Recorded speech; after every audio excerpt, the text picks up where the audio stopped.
They move again tonight. I lay and watch them, seeing as it's all I can do. They slip and slide through the street lamp window curtain shaded light, and I know my eyes have begun to fail. Or perhaps the eyes are fine and my mind is finally going from the pain and boredom. Dying is a lonely business. The shadows dance me to sleep and I dream again of Eileen. It starts out well, more relived memory than dream. I see her bent over that diner counter in a light pink poodle skirt pointing to a slice of warm pecan pie, and I laugh a little. It sounds like my present day laugh, a harsh, phlegm-filled bark, as the same old thought rolled through my head. What an ass on her. People act like we were all chaste and proper back then, but hormones never change. My domineering thought in those days was the best way to get her, or any girl for that matter, into the back seat of a '57 Chevy. She turns, her curly, carrot-colored hair slipping down her shoulders, and I scream myself awake. I cough up a lung and try to blink away the vision. Her face wasn't young and clean as it should have been, as it had been all those years ago. Instead, it was dark, ruddy and rotted, as I imagined her to be now 6 feet down and moldering. The door opens and the creak sends a chill down what I can still feel of my spine. My breath stops, held. It is only Joan, my home hospice worker, and not dear dead Eileen, that steps through. "Everything all right, Mr. Jenkins?" she asks. "Well," I mumble, "God, when did my voice get so damn weak?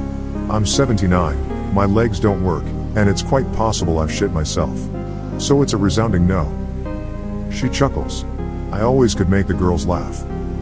"I'll check you," she says, "time for your meds anyway." "Whoopee," I replied, "make it a double." Joan does her business of cleaning up my business, jabs a long thick needle through the thin skin of my arm and disappears. I close my eyes, but sleep doesn't come. My eyes pry back open and I catch my breath. The shadows have moved again. I know, shadows move. I'm old, not crazy. At least not yet. The darkness pools into the center of the ceiling, no light to cast them that way. They stretch and form into a humanoid shape, tall and amorphous, like a thin man in a shroud. Like death, I realize. I wonder if this is it. If so, break out the scythe. I'm too old to fear the Reaper anymore. No scythe comes. Instead, the figure cocks its head to the side, like a confused child, then swirls into a ball again.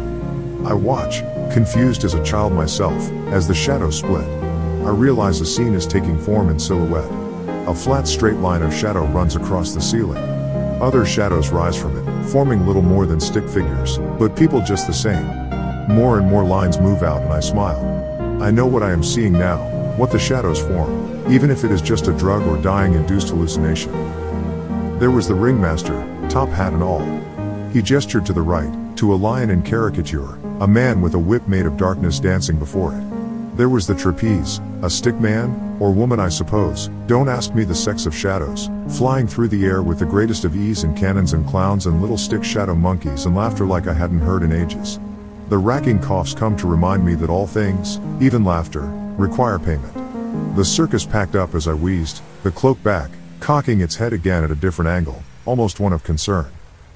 The coughing wouldn't stop, the ache in my guts growing steadily worse from the strain as Joan threw open the door, the light from the doorway causing the shadows to dart to the corner of the room. We never used the room light unless absolutely necessary. It hurt my eyes. She pulled me up into a sitting position and the coughing finally subsided. "Thank you," I wheezed as she eased me back down onto the bed.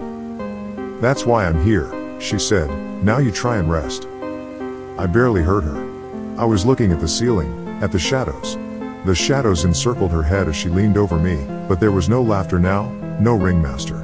It had been replaced with writhing monstrosity of ink-black tentacles around a gaping mouth filled with jagged shadow teeth.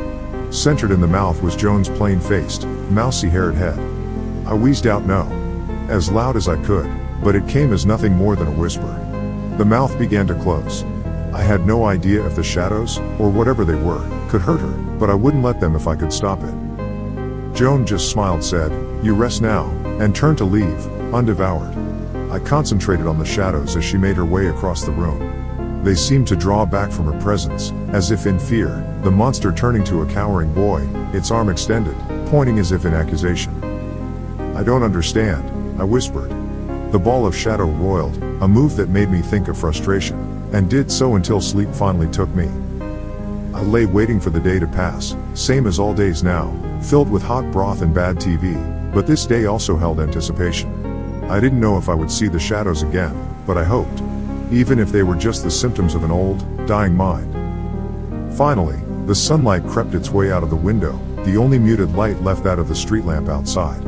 I sighed and closed my eyes, waiting for something I was sure would never come. I dozed off, a half hour or so before I opened my eyes again. The shadow ball shimmered on the ceiling. The shimmering seemed to grow more intense as I smiled up at it. Then it split, a new scene for a new night. A western this time, with stick-figure saloon girls and dueling cowboys, even a stagecoach robbery. The shadows recoiled as the door opened, spilling a crack of light into the room. Joan entered, syringe in hand. She said something, but I didn't hear. All my faculties were focused on the ceiling. The shadow swirled around her again, careful of the beam of light from the hallway. The monster was back, its mouth a silent roar aimed at Joan. Then the monster became the cloak of death, its silhouette head staring down at me, two open spots of ceiling for eyes. The image shook and I realized it was moving back and forth as if it was shaking its head no. A hand reached from the dark mass, skeletal in its thinness, and pointed at Joan, and at the syringe that slid effortlessly into my arm. "What? What is that?" I asked her. "Just medicine," she replied. "Just what the doctor ordered." Sure, I said, and watched her leave. As whatever it was coursed through my veins, I took a deep, rattling breath and let it all go. Dying is rough. Being dead, not so bad, to be honest. At least not here. I've heard talk of somewhere else, somewhere I never want to see. There are lots of things on this side, not just people, but things that have never roamed our world. Eileen is here, and the baby we lost so long ago. And there are things here that just like giving the dying a few moments of happiness, even if they're taken before their time, like I was. Though it's not easy to communicate with the other side, we can see and hear it all, if we want. As I watched Joan's trembling hands tie the noose, as the shadows on the walls around her cast reflections of horrid, sharp-toothed things, I realize I don't hate her. At least not for the arsenic she pumped into my system. I was old and missed my wife. She probably did me a favor. That's not why the shadows and I did this, drove her to this. See, I wasn't her first and I wouldn't be her last. Time is funny here. You can see it, if you look hard enough. Even the future, possible ones anyway. And whether Joan had stayed in hospice, or like in so many futures went into neonatal care, it was always the same. See, I wasn't her first, but I'll make damn sure I'm her last.